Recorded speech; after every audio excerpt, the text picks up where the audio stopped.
Okay, तो अब अपन पढ़ने वाले हैं मैग्नेटिज्म के बारे में। तो देखो मैग्नेटिज्म जो है ना, मैग्नेटिज्म के साथ एक और चैप्टर आता है आपका इलेक्ट्रोमैग्नेटिक इंडक्शन। ओके, तो कुल मिला के मैग्नेटिज्म में आपके 3 पार्ट्स हैं। एक है आपका नॉर्मल मैग्नेटिज्म जिसमें चार्ज और करंट की बात करते हैं, एक होता है सब्सटेंस वाला मैग्नेटिज्म जिसमें आपका ये पैरामैग्नेट सब्सटेंस, मतलब कुल मिला के जो मैग्नेटिक सब्सटेंसेज होते हैं उनकी बात होती है।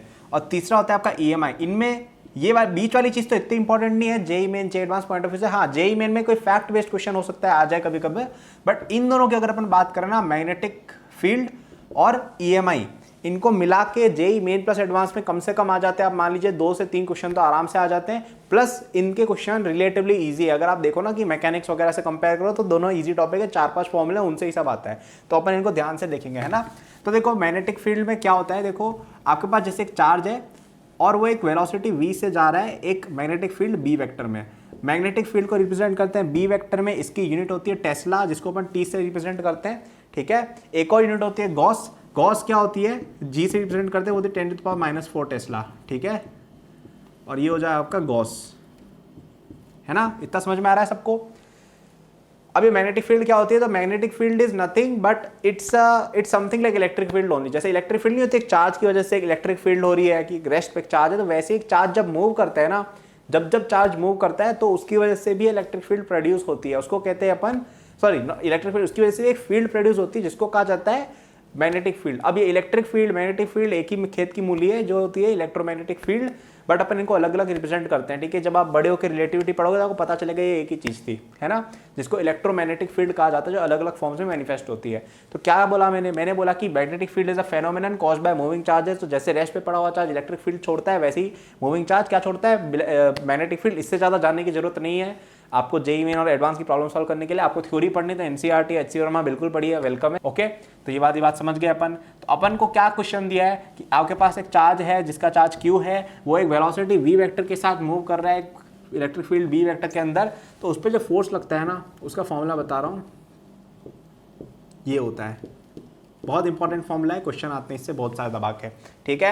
यूनिट होती है टेस्ला 10 और एक और होती है गॉस। गॉस क्या होती है 10⁻⁴ टेस्ला, ठीक है। यूनिट होती है, यूनिट निकाल लो यार, है ना, डायमेंशन एनालिसिस करके। I don't think it's a big deal. अब अपन आगे बढ़ते हैं, है ना। न्यूटन पर कूलम पर मीटर पर सेकंड जो भी है ना, मतलब ये इजी चीज है। अब इस पे सबसे बड़ा जो क्वेश्चन आता है, अब इसमें क्वेश्चन क्या आएगा, आपको एक पार्टिकल दे देंगे, उसकी वेलोसिटी दे देंगे, एक मैग्नेटिक फील्ड दे देंगे, बोलेंगे इसका फोर्स निकालो, तो निकाल लेंगे, v क्रॉस b करके निकाल लेंगे, कोई दिक्कत है नहीं, क्रॉसिंग करनी आती है अपन को। फिर बोलेंगे कि एक पार्टिकल है, उसका एक v वेक्टर दे दिया, उसका एक b वेक्टर दे दिया, बोलेंगे एक्सेलरेशन निकालो, तो क्या कर देंगे, ma के बराबर कर देंगे और इसका आंसर निकाल के डिवाइड बाय m करके एक्सेलरेशन ले आएंगे। समझ में आ रहा है। फिर कभी कभी वेलोसिटी पूछ लेंगे, है ना। एक सबसे कॉमन चीज जो पूछी जाती है, सबसे कॉमन जो पूछा जाता है, उसमें क्या करते हैं, एक मैग्नेटिक फील्ड ले लेते हैं। आई होप आपको पता होगा ये क्रॉस और डॉट का मतलब क्या होता है। जब क्रॉस होता है इसका मतलब है कि मैग्नेटिक फील्ड अंदर की तरफ जा रही है, और जब डॉट होता है यानी कि बाहर की तरफ ऐसे आ रही है आपकी तरफ, ठीक है। ये एक रिप्रेजेंटेशन होती है। वो ऐसे कि अगर आप एक तीर छोड़ते हैं ना, तो अगर आप तीर को ऐसे जाते हुए देखोगे तो उसका पीछे वाला वो नहीं दिखता, वो इस तरह का क्रॉस वो दिखेगा, तो इसलिए अपन मानते हैं कि तीर अंदर जा रहा है, तो यानी कि मैग्नेटिक फील्ड अंदर है। और अगर तीर बाहर आ रहा होगा तो आपको उसका केवल टिप दिखेगा, तो इसलिए अपन डॉट को बाहर मानते हैं। ये एक फैक्ट है। तो आपको एक मैग्नेटिक फील्ड दे रखी है बी वेक्टर जो अंदर की तरफ जा रही है, और अपन एक चार्ज ले लिया क्यू, है ना, उसको अपन ने v वेलोसिटी जो ऊपर थी वैसे भेज दिया, तो बता इसकी ट्रेजेक्टरी क्या होगी। सिंपल सी बात है, अपन क्या लगेंगे फॉर्मूला, q किधर है, q तो स्केलर है, ठीक है, कोई दिक्कत ही नहीं। v किधर है, ऊपर है, b किधर है, अंदर है, v क्रॉस b लगाया तो क्या आया, फोर्स इधर आया। अब मेरे भाई एक बात बताओ, आपने एक चार्ज q लिया, उसको एक ऐसी जगह डाला जहां पे उसकी वेलोसिटी इधर थी और जो उसका फोर्स लगा है वो हमेशा इसके परपेंडिकुलर होगा। क्यों होगा, क्योंकि v क्रॉस b के हमेशा परपेंडिकुलर f होता है, cross product is always perpendicular to both the vectors. समझ आया इतना। तो हमें क्या मिल गया कि एक फोर्स ऐसा लग रहा है इस पार्टिकल पे जो हमेशा इसके परपेंडिकुलर। याद करो 11th क्लास में पढ़ा था कि ऐसा फोर्स जब होता है उसका क्या मतलब होता है, उसका मतलब केवल एक मतलब होता है, उसका मतलब होता है कि ये सर्कुलर मोशन करेगा। तो ये सर्कुलर मोशन करेगा ऐसे, हालांकि मुझे लगा इधर करेगा तो मैंने इधर बना दिया, बट आई होप आपको फॉर्मूला पता चल गया होगा। तो इस तरह का मोशन करेगा ये मैग्नेटिक फील्ड सब जगह, ठीक है, ऐसा नहीं केवल इसी जगह थी, तो ये सर्कुलर मोशन करेगा। तो अब ये बोलेंगे इसका रेडियस निकालो, तो अपन क्या लिख देंगे, F इक्वल टू mv²/r। जब सर्कुलर मोशन का क्वेश्चन आएगा तब तो आपको mv²/r के बराबर फोर्स कर देना है, ठीक है। यूनिफॉर्म सर्कुलर मोशन में यही होगा।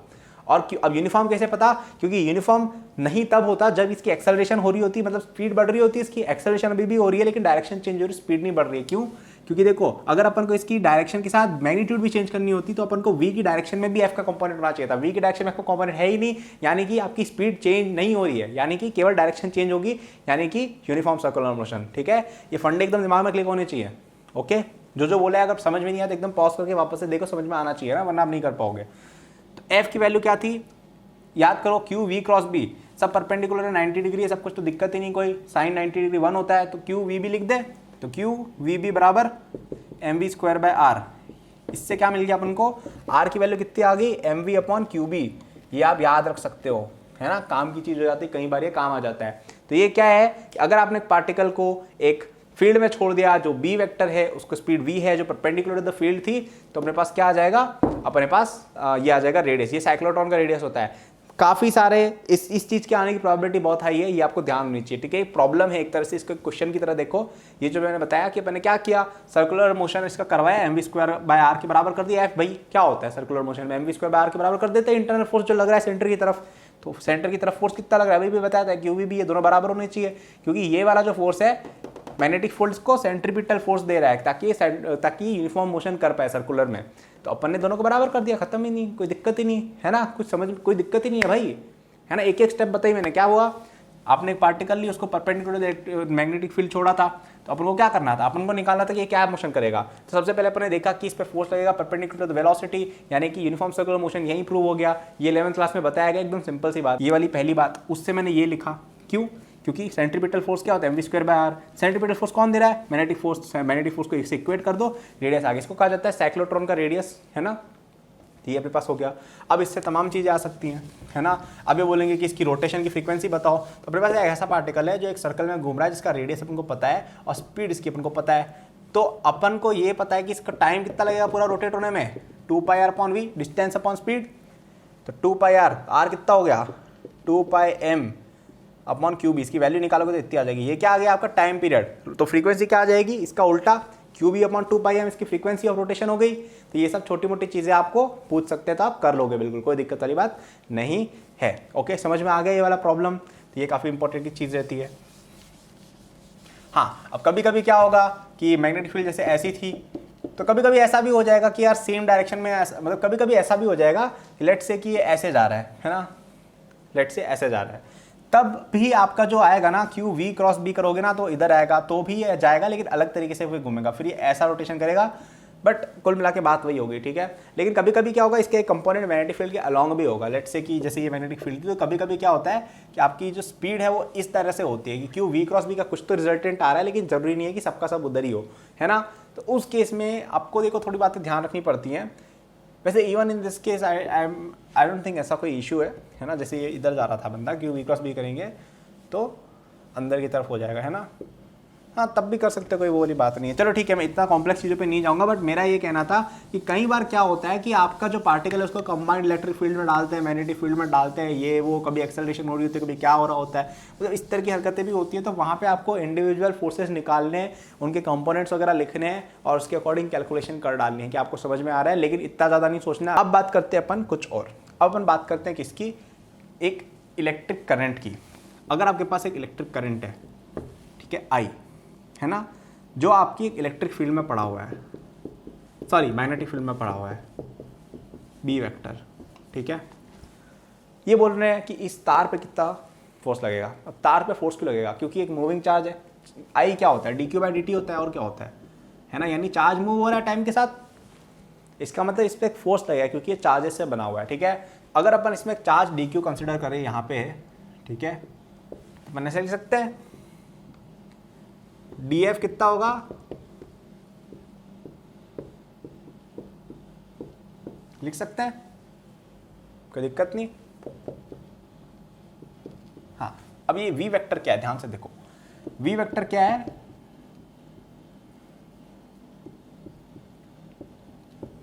ना। अपन ने अगर एक वायर ली जिसके अंदर इसने डीएल डिस्टेंस कवर किया, इस चार्ज ने, ठीक है, डीएल डिस्टेंस कवर किया, डीएल वेक्टर मतलब वेक्टर एक तरह से डायरेक्शन बता रहा है करंट की किधर है, करंट इधर जा रहा है तो डीएल वेक्टर उस डायरेक्शन में हो गया, ठीक है, करंट वेक्टर इसको कहा जाता है। तो करंट वेक्टर क्या होता है कि आपकी जो भी वायर है, ठीक है, जैसे ये वायर है ना, अपन जैसे इन दोनों पॉइंट्स के बीच के करंट वेक्टर कंसिडर करें तो क्या होता है कि करंट, तो इन दोनों को ज्वाइन करो और जिस डायरेक्शन में करंट फ्लो हो रही है उस डायरेक्शन में एरो बना दो, ठीक है। अब ऐसे इतने बड़े को अपन देखते नहीं, अपन छोटे छोटे देखते, जैसे अपन इसकी बात करें, छोटा सा एलिमेंट ले तो इसका करंट वेक्टर इधर हो जाएगा, ठीक है, समझ आ गया सबको करंट वेक्टर। तो ये डीएल वेक्टर जो है ये आपका एक तरह से करंट को रिप्रेजेंट कर रहा है किस डायरेक्शन में, है ना। इसको अपन ऐसे लिख सकते हैं, अब वी वेक्टर की जगह डीएल वेक्टर लगा दो। अब D Q by D T को कंबाइन कर दिया मैंने, तो क्या हो गया ये I D L cross B. तो ये आपका फॉर्मूला हो गया एक और कि D F vector equal to I D L cross B. तो अगर अपन एक स्ट्रेट वायर वगैरह कंसिडर करें तो इसको अपन ऐसे लिख सकते हैं आई एल क्रॉस बी। ये इंपॉर्टेंट फॉर्मूला है, याद रखेंगे। अब अगर ये वायर परपेंडिकुलर पड़ा हुआ है जो ज़्यादातर केसेस में होता है, तो F equal to I L B कर देंगे। अब इसकी डायरेक्शन देखो किधर है ना, एल किधर है आपका, इधर है, बी किधर है, इधर है, यानी कि ये वायर ऊपर की तरफ ऐसे ट्रांसलेट होने लग जाएगा, एक्सेलरेट होगा, ठीक है, समझ आ रहा है इतना। अब यहाँ पे अपन एक और प्रॉब्लम करते हैं कि अगर अपन दो वायर्स लें, चलो यार ये चीज़ मैं अगली वीडियो में बताऊंगा क्योंकि इसके लिए मेरे को वायर के इलेक्ट्रिक मैग्नेटिक फील्ड निकालना बताना पड़ेगा, है ना। अब एक चीज़ अपन बात करते हैं टॉर्क, है ना। अभी तक अपने क्या क्या पढ़ लिया, अपन ने पढ़ लिया मैग्नेटिक फील्ड के बारे में, बेसिकली जाना है मैग्नेटिक फील्ड क्या होती है। फिर अपन ने देखा एक मूविंग चार्ज पे मैग्नेटिक फोर्स कितना लगता है ड्यू टू मैग्नेटिक फील्ड। फिर हमने देखा कि अगर अपन एक वायर ले लें उस पर कितना मैग्नेटिक फोर्स लगता है। और मैंने एक प्रॉब्लम भी आपको करा दी साइक्लोट्रॉन वाली। साइक्लोट्रॉन क्या होता है वो यार अब आपको डिटेल में जानना है कि साइक्लोट्रॉन एक्जैक्टली क्या होता है, क्या काम आता है, तो आप एनसीईआरटी पढ़ सकते हो। लेकिन उसका बेसिक कॉन्सेप्ट जो मैंने बताया ना वो सर्कुलर मोशन वाला वो था, ठीक है, उसका बेसिक कॉन्सेप्ट यही है, क्वेश्चन भी वही आएगा, तो आप वो सर्कुलर मोशन निकालना आना चाहिए। अब बात करते हैं टॉर्क ऑन अ लूप की। तो एक बात बताओ कि यार अगर अपने पास जैसे वायर अपन ने बात की है ना, अपन ने क्या बात की वायर की, जैसे अपने पास एक लूप ऑफ करंट है, इसको अपन ने क्या किया, इसको अपन ने एक इलेक्ट्रिक फील्ड एक मैग्नेटिक फील्ड में डाल दिया, जो जैसे इस मैग्नेटिक फील्ड में डाल दिया, ठीक है। ये मैग्नेटिक फील्ड ऐसे जा रही थी, वैसे मुझे अंदर डालना चाहिए था क्या, आई एल क्रॉस बी, हाँ नहीं ठीक है ये सही है। तो अब एक बात बताओ, इस वाले तार पे अपन फोर्स जैसे देखें, इस तार पे फोर्स जैसे देखें कितना होगा बताओ, ठीक है। आई एल क्रॉस बी अंदर की तरफ होगा इसके ऊपर फोर्स। तो अगर अपन 3D में देखें तो इसको अंदर मान रहा हूँ, ठीक है, ये अंदर जा रहा है फोर्स, इसका मतलब ये अंदर है, ठीक है। अब इस तार की बात करते हैं, आई एल क्रॉस बी इस पे बाहर की तरफ लग रहा है, ये वाला तो पैरेलल हो गया, तो इन पे साइन थीटा 0 हो गया, तो इनका एल क्रॉस बी 0 होगा, इसका तो कोई फर्क नहीं पड़ रहा। तो देखो ये वाला आपका जैसे प्लेन के अंदर आपका पड़ा हुआ है, ये तार का ये जो भी है आपका मतलब ये जो वायर का जो फ्रेम है ये ऐसे प्लेन में पड़ा हुआ है बोर्ड की, इस पे एक फोर्स ऐसे लग रहा है, एक फोर्स ऐसे लग रहा है, ठीक है। तो अब मैं क्या दिखाऊं तुम्हें यार, कोई अच्छी सी चीज़ मिल गई हो तो मुझे, जैसे मैं डस्टर को देखते हैं, ठीक है, इस पे एक फोर्स लग रहा है इधर, एक फोर्स लग रहा है इधर, तो ये क्या रोटेट नहीं होगा ऐसे, देखो कपल लग रहा है इस पे, देखो कपल बताया था। अब ये 11th क्लास की चीज़ है भाई, रोटेशन की याद होनी चाहिए आपको, नहीं याद है तो आप जाके पढ़िए उसको, है ना। जिन्होंने 11th रिवीजन कोर्स लगा आप उसमें देख सकते हो, उसमें मैंने जल्दी बताया है ताकि आपको समझ में आ जाए, बाकी लोग जो भी जहाँ से पढ़ते हैं देख सकते हैं, है ना। तो ये ऐसे रोटेशन होगी इसके से टॉर्क लगेगा, तो अपन इस टॉर्क की वैल्यू निकालते हैं, ठीक है, निकालते हैं।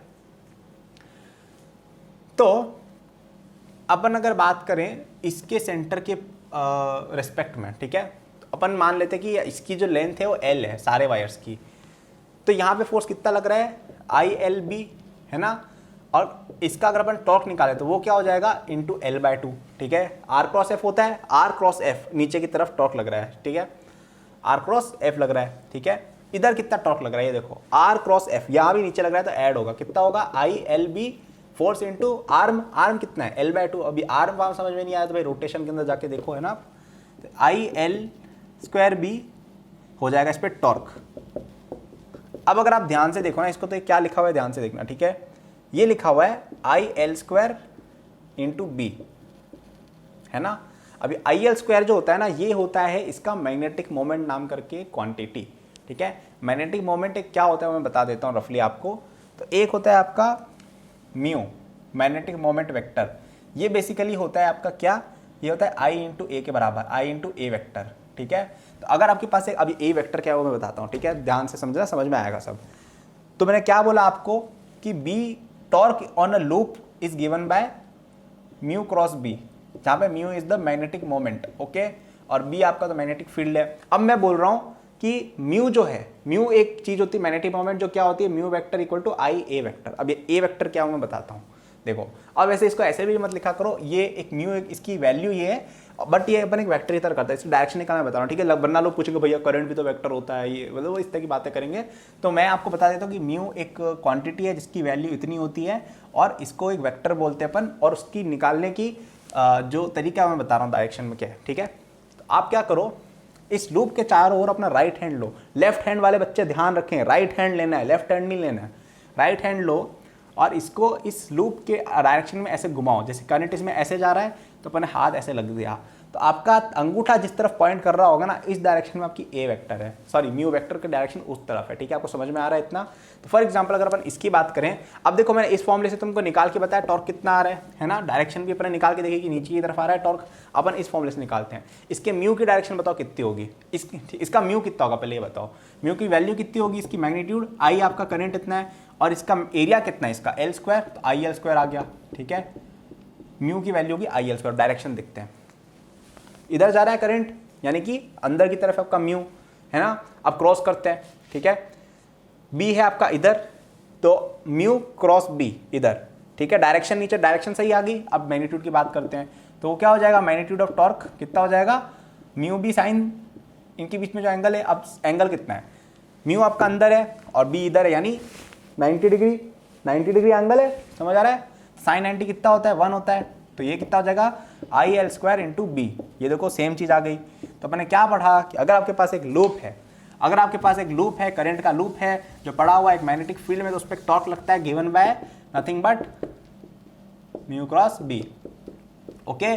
और उस म्यू की वैल्यू कितनी होती है, आई इंटू ए के बराबर, ठीक है। और डायरेक्शन कैसे निकालना मैंने बता दिया, करंट के चारों ओर राइट हैंड रैप करो, राइट हैंड, लेफ्ट नहीं, है ना, और निकाल लो, ठीक है। समझ में आ गया। हाँ, एक चीज और कि कई बार क्या होता है कि आपके पास अगर कोई लूप है ना, उसमें क्या है कि एन टाइम जैसे होता है कि जैसे अपने पास कोई लूप है वो बहुत बार ऐसे सिमटा हुआ है, ठीक है, उसमें एन नंबर ऑफ टर्न्स हैं। जैसे आपने कभी देखा होगा ना, वायर कभी कभी रोल करके रखते हैं अपन, है ना, ऐसे करके बहुत सारे रोल बना लेते हैं। तो देखो तब क्या हो रहा है कि आपकी जो करंट है ना, सेम की सेम आई हर वायर के लूप से फ्लो हो रही है। अगर आप उनको ध्यान से देखो ना, तो आपके पास आई ए की एन कॉइल्स हो गई। तो अपन क्या लिखते हैं फिर उस केस में, इसको एन से मल्टीप्लाई भी कर देते हैं, तो अपन लिखते हैं कि म्यू वेक्टर का जो मॉड है वो हो जाता है एन आई ए वेक्टर, ठीक है। अब ऐसे इसको ए वेक्टर लिख देते बहुत सारे लोग, जैसे आई थिंक अपनी, हाँ कुछ लोग इसको आई, देखो कुछ लोग इसको ऐसे लिख देते हैं, वैसे जैसे मैं जो रेफरेंस फॉलो कर रहा हूँ वहाँ पे भी ऐसे ही रखा है। बट मेरा पर्सनल मानना ये है कि बच्चे से कंफ्यूज जाता हूँ, क्योंकि आई वेक्टर का कुछ बच्चे लोग भैया आई वेक्टर का भी तो डायरेक्शन है, बट एरिया का डायरेक्शन आई वेक्टर से ही डिटरमाइन होता है, तो अपन कैसे भी लिख सकते हैं। इन एनी केस मैं कहूँगा इन चीज़ों में ज़्यादा मत उलझा करो, मैंने जो तरीका बताया क्या उससे करो, क्या करो, वैल्यू एन आई ए के बराबर कर दो और निकालने कैसे डायरेक्शन करंट के लॉन्ग रैप करके, और वही अपन ए वेक्टर की डायरेक्शन एनीवे मानते हैं, ठीक है। दोनों तरीके आप समझ सकते हो, ओके।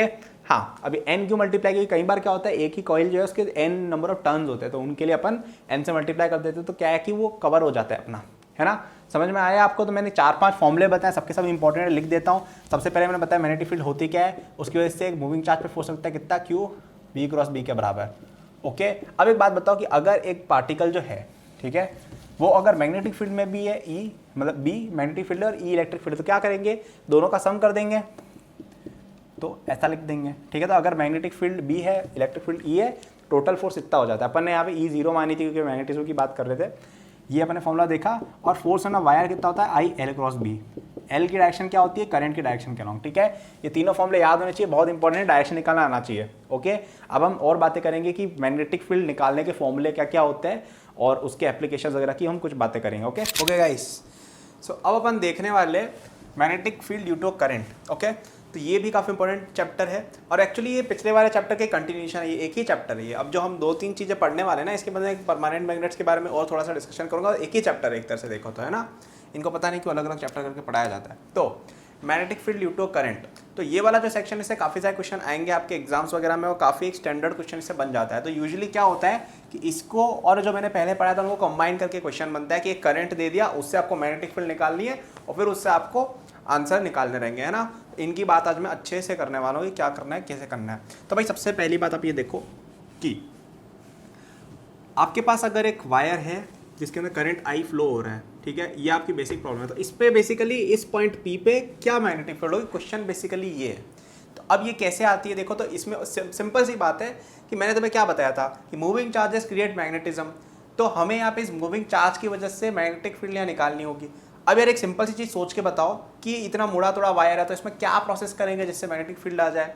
इंटीग्रेशन। क्या करेंगे कि अपन छोटे छोटे ऐसे ऐसे करंट्स लेंगे छोटे छोटे, और उनसे निकालेंगे कि यार यहाँ पे कितना अपने पास मैग्नेटिक फील्ड आ रहा है, सबका वेक्टर्स हम ले लेंगे। तो अपन जैसे इस वाले पॉइंट को, इस वाले करंट एलिमेंट को कंसिडर करते हैं, ठीक है। So this is, let's say ये पोजीशन वेक्टर आर वेक्टर है, ओके। ये पी जो है ये इस पॉइंट से आर वेक्टर पोजीशन वेक्टर पे लोकेटेड है। समझ में आ रहा है सबको? हाँ आ रहा है, ओके। मैंने थोड़ा ज़्यादा ही ऊपर बना दिया क्या, है ना? थोड़ा सा कैमरा एडजस्ट कर देते हैं, ये हो गया अपना, है ना। अब अपन देखते हैं और क्या। अब अपन मानते हैं कि यार ये डी एल है, ओके। और इसमें एक और चीज़ मैं मानूंगा कि ये डी एल वैक्टर है। अब आप बोलोगे भैया वेक्टर कैसे हो गई लेंथ? अपन को क्या करना है इस पॉइंट पे, और देखो ये क्योंकि डी एल है मतलब बहुत छोटा सा है ना ये सेगमेंट, इसको अपन एक पॉइंट मान सकते हैं। इसके इस डायरेक्शन या इस पॉइंट पे करंट की जो डायरेक्शन है टेंजेंशियली, तो करंट देखो इस जगह कहाँ जा रहा है, इधर जा रहा है, ये इसकी डायरेक्शन हो गई कुल मिला के, ये डायरेक्शन हो जाएगी डीएल वेक्टर की। तो हमने क्या माना है, एक करंट एलिमेंट लिया है जिसके अंदर करंट आई फ्लो हो रहा है, डीएल वेक्टर है, जहाँ पे डीएल एक स्मॉल पार्ट है, उसकी डायरेक्शन कहाँ पे, करंट जहाँ पे इस पॉइंट पे है उसके अलोंग, करंट की डायरेक्शन क्या है, टेंजेंट बेसिकली, ओके। ये तो अब यहाँ पे एक छोटी सी मैग्नेटिक फील्ड बनेगी इस छोटे से एलिमेंट की वजह से। उसका फॉर्मूला क्या होता है, वो होता है ये mu naught by 4 pi I DL vector cross R vector upon R cube, ठीक है। अब आप बोलोगे कि म्यू नॉट क्या है, भाई समझ में नहीं आ रहा है, ओके। बस चलो, म्यू नॉट एक कांस्टेंट है जिसके बारे में मैं बताऊंगा जल्दी, लेकिन उससे पहले अपन देखते हैं बाकी चीज़ें क्या हैं। तो मैंने क्या किया, ये डीएल वेक्टर जितनी भी ली उसकी क्रॉस प्रोडक्ट ली आर से, ओके, और नीचे आर क्यूब करते हैं। तो यानी कि आर, ये देखो इसका अगर मैग्नीट्यूड अपन देखेंगे तो 1/r² से वेरी करेगा। आप बोलोगे भैया यहाँ पे डीएल भी, तो भाई डीएल तो यार लेंथ है ना यार, वो तो फिक्स्ड है, उसको आप रेडियस नहीं मान सकते हो। Again this is an inverse square law. तो आपका distance from the current element कितना है ना, उसके इनवर्स स्क्वायर पे डिपेंड कर रहा है आपका मैग्नेटिक फील्ड, ओके। ये सब तो कांस्टेंट है, करंट कांस्टेंट है, DL vector for this constant है। अब आपको अगर पूरे वायर की निकालनी तो क्या कर देंगे, इंटीग्रेट कर देंगे पूरे वायर के लॉन्ग, ठीक है, जो भी है। तो ये आपका हो गया, इसको कहा जाता है Biot Savart law, okay, Biot Savart law. Again नाम की कोई इंपॉर्टेंस नहीं इतनी ज़्यादा, बस साइंटिस्ट को रेस्पेक्ट पे करने तो अपन F प्रेस कर देंगे आपके कीबोर्ड पर, है ना। अभी प्रेस करो सब F, हाँ। एनीवे, तो अब अपन बात करते हैं यार कि इसकी डायरेक्शन वगैरह की बात अगर करें तो DL इधर जा रहा है, देखो R इधर है, तो DL क्रॉस R क्या हो गया, ओहो मेरे शर्ट पे मैंने ये चला दिया, कोई बात नहीं।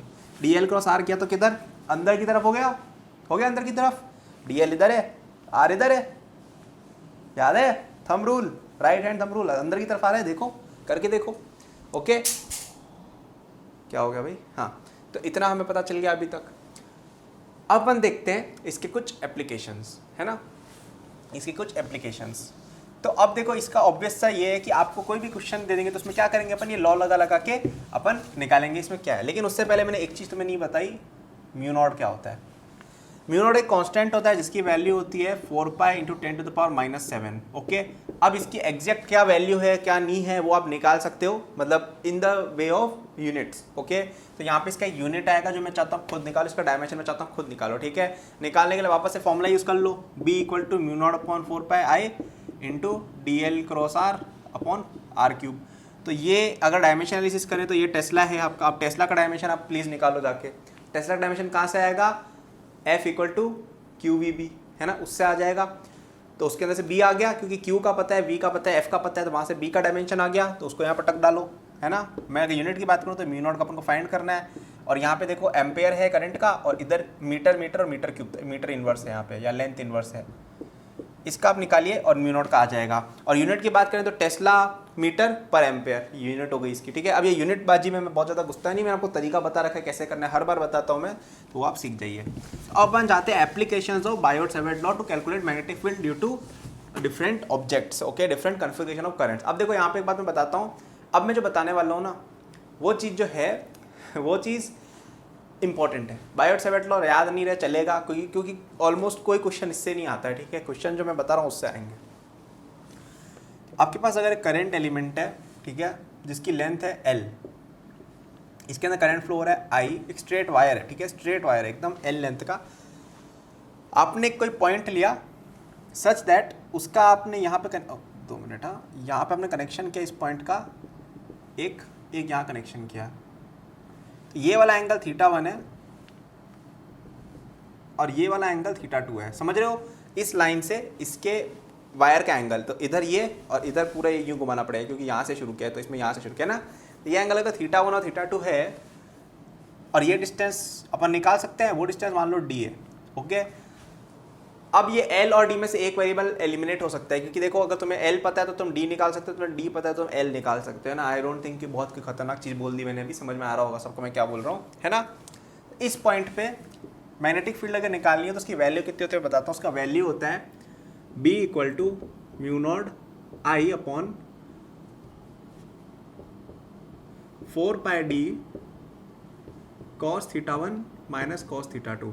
अब अपन डायरेक्शन की बात करते हैं, तो तुम कोई सा भी यहाँ पे डीएल वेक्टर लोगे ना, कोई सा भी लोगे, उसके अंदर डीएल ऊपर जाएगा, अगर अपन करंट ऊपर मान रहे हैं तो ये डीएल क्रॉस आर, आर इसमें इधर है ना, तो डीएल क्रॉस आर अंदर की तरफ आएगा, तो सबके अंदर अंदर अंदर अंदर की तरफ आएगा, तो अपन इसको ऐड कर लेंगे, तो ये क्या हो जाएगा, इतना ही हो जाएगा। डायरेक्शन की क्या आ जाएगी, वापस से आप निकाल सकते हो ना उस रूल से ही। तो अपन को मेन फॉर्मूला याद रखना है क्या होता है, ओके, है ना। एक बार देख लो बोर्ड की तरफ, सब लोग याद कर लो मैंने क्या बताया है ना, ये समझ के सब लोग। अब इसका डेरिवेशन की बात करते हैं, ठीक है। मैं डेरिवेशन पूरा करके नहीं बताऊंगा भाई, क्योंकि अपना यहाँ पे मोटिव वो नहीं है, अपना मोटिव ये है कि अपन एक बार फटाफट से 12th के बेसिक्स देख लें, है ना। तो मैं एक बार बता देता हूँ कैसे क्या आएगा।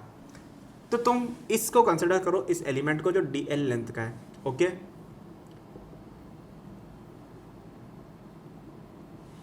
ये अगर d थीटा है, ओके, इसको मैंने d थीटा मान लिया। अब हमको ये वाली एंगल निकालनी है, कितनी है ये एंगल तुम निकालोगे ना, ये कितनी आएगी, ये अगर θ2, हाँ, तो अपन ये मानते हैं कि ये वाला एंगल थीटा है, ठीक है। और ये तो बहुत, ये ऑलमोस्ट सेम ही एंगल है क्योंकि छोटा छोटा सा है, तो this is basically something like this, ठीक है, देख पाए सबको ये। तो ये एंगल आपका थीटा है, ये d थीटा है, सॉरी ये एंगल आपका थीटा है, ये नहीं है ना। अब इनमें कुछ रिलेशंस रहेंगे, वो सब मैं अभी मैं बताता हूँ कैसे क्या रहेगा। तो अब अगर अपन इस एंगल की बात करते कितना हो जाएगा, ये 180 माइनस थीटा, और ये एंगल कितना हो जाएगा आपका, ये 90 थीटा माइनस 90, ठीक है। और ये अपन को पता है d है। तो अगर हमें ये पता है तो अपन को फिर इस फॉर्मूले में चीज़ें डालनी है बेसिकली, कि इस एरिया एलिमेंट की वजह से, इस करंट एलिमेंट की वजह से कितनी मैग्नेटिक फील्ड है, mu naught by 4π DL cross R upon R³ into I, ये मैग्नेटिक फील्ड है इसकी वजह से, ठीक है। ये ऊपर वाला मैं मिटा रहा हूँ अभी के लिए। अब अपन को क्या करना रहेगा, अब अपन को देखो I म्यू नॉट 4π, तो चलो ठीक है, DL R और R³ इनमें से कुछ तो एलिमिनेट करना पड़ेगा अपन को, ठीक है। तो ये जैसे मान लो तुम्हारा R है, ओके, ये तुम्हारा R है ना, क्योंकि इसकी डिस्टेंस R है अपन, और ये क्योंकि बहुत छोटा है, ये मैंने बड़ा एक्सेजरेशन के लिए बनाया, बाकी d थीटा बहुत छोटा है, तो ये R सब बराबर ही है, समझ रहे हो, वैसी कोई दिक्कत वाली बात नहीं है। हाँ, मैं क्या बोल रहा था कि अब अपन को ये R निकालना है, तो अब अपन यहाँ पे ट्रिग्नोमेट्री लगा दे तो क्या आ जाएगा, cos of theta minus 90 equal to D upon R। एक इक्वेशन अपने पास ये आई, इसको इक्वेशन नंबर 1 बोल दिया मैंने, है ना, समझ आ रहा है सबको, है ना। अब इसके अंदर अपन देखते हैं थोड़ा बहुत, हाँ, इसके अलावा एक और अपन बात ही कर सकते हैं कि ये DL अगर है ना, अपन को DL निकालना है इन टर्म्स ऑफ R, फिर से R और थीटा, ठीक है, और R को अपन को D के टर्म्स में डालना है। तो देखो D और R के बीच में रिलेशनशिप यहाँ से आ गई। अब अपन को एक रिलेशनशिप ऐसी मिल जाएगी, DL को अपन रिप्रेजेंट कर सके D थीटा के टर्म्स में और D के टर्म्स में, तो अपना काम बन जाएगा एक बार। तो अपन इसको देखते हैं एक बार। तो ये वाली जो लेंथ है ना, ये लेंथ कितनी है, L इक्वल टू, मतलब L upon D equal to tan of theta minus 90। क्या सबको समझ आ रहा है इतना? इसको डिफ्रेंशिएट करेंगे तो क्या आएगा, DL equal to D into tan theta का डिफ्रेंशिएशन कितना होगा, sec square theta minus 90 into D theta. अब इसका जो भी होता है तुम निकाल के देख लो, वो खतरनाक बात नहीं है। तो अब अपने पास DL आ गया in terms of D theta, तो यहाँ पटक दो इसको, ठीक है। और ये D है, ठीक है, DX नहीं है, ये कैपिटल, ये स्मॉल d है, ये वाला डिस्टेंस है, ये DX वाला D नहीं है ये, ठीक है। तो this is a different D, इसको चलो कैपिटल D कर देना कुछ। और ये R जो है ना, R भी आपका D और थीटा के टर्म्स में आ गया। तो अब आपके पास जो इक्वेशन यहाँ बनेगी उसके अंदर केवल cos थीटा साइन थीटा वगैरह आएंगे और D थीटा आएगा जो आपके वेरिएबल्स हैं, बाकी सब कुछ आपका कैपिटल इसके टर्म्स में आ गया। तो ये जो है ना, ये तो एक फिक्स्ड क्वांटिटी है, तो ये कांस्टेंट, ये कांस्टेंट, ये कांस्टेंट, ये कांस्टेंट, ये भी कांस्टेंट, ये आपका ये वाला D है, ठीक है। तो फिर ये कैलकुलेट हो जाएगा। बस उसको इंटीग्रेट करते रहो, जो भी होता है आंसर ही आ जाता है। मैं इसमें ज़बरदस्ती नहीं घुसूंगा, ठीक है, ये आप कर सकते हैं जब आपको फ्री टाइम हो, बट इस कोर्स का एम ये नहीं। मेरे को बस बायोट-सैवर्ट लॉ को डेमोस्ट्रेट कैसे करते हैं वो बताना था, वो मैंने बता दिया। ओके, अब इसके कुछ ऑब्वियस से केसेस, तो मैंने क्या लिखा था, मैंने मिटाया क्यों इसको,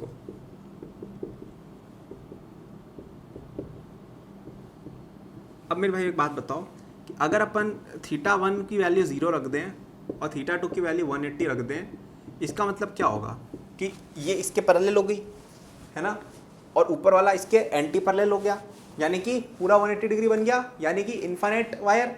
सोचो ना, ये एंगल अगर 0 डिग्री हो गया यानी ये ऐसे ऐसे होता जा रहा है, और ये एंगल 180 हो गया, यानी कि क्या हो रहा है कि ये ऐसे चढ़ा जा रहा है, तो ये पूरा 180 हो गया, और ये ऐसे ऐसे हुए जा रहा है, तो ये 0 हो गया। तो मेरा पॉइंट ये है कि उस केस में वायर इनफाइनाइट लेंथ की हो जाएगी। सोच के देखो, इनफाइनाइट लेंथ की वायर जो होगी ना, उसमें यहाँ पे भी 0 होगा, यहाँ पे 180 होगा। तो उस केस में अगर अपन θ1 की वैल्यू 0 डाल दे, θ2 की वैल्यू 180 डाल देना, तो b इनफाइनाइट की वैल्यू आ जाती है क्या, μ0I/2πd।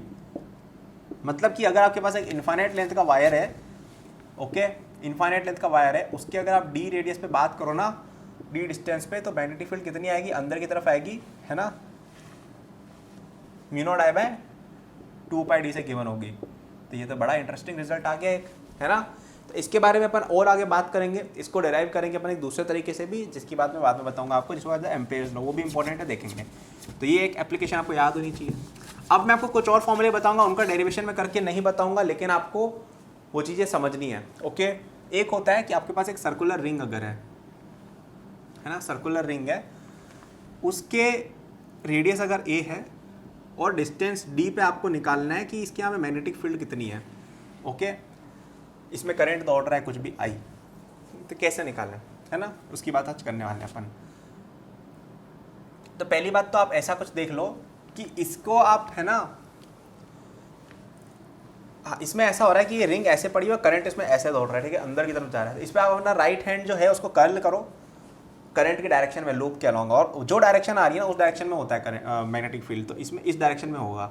तो बोर्ड की डायरेक्शन में इधर मैग्नेटिक फील्ड जा रही हो, अगर ये रिंग ऐसे पड़ी हुई है ना, ऐसे मतलब इस प्लेन में पड़ी हुई है अगर, तो इस डायरेक्शन में आपकी मैग्नेटिक फील्ड होगी। समझ में आ रहा है, राइट हैंड कर्ल रूल किया, कुछ भी नहीं किया। तो इस डायरेक्शन में करंट जा रहा है आपका, तो मैंने ऐसे कर्ल किया, तो ये देखो मेरी तरफ आ रहा है थंब, है ना, समझ आया।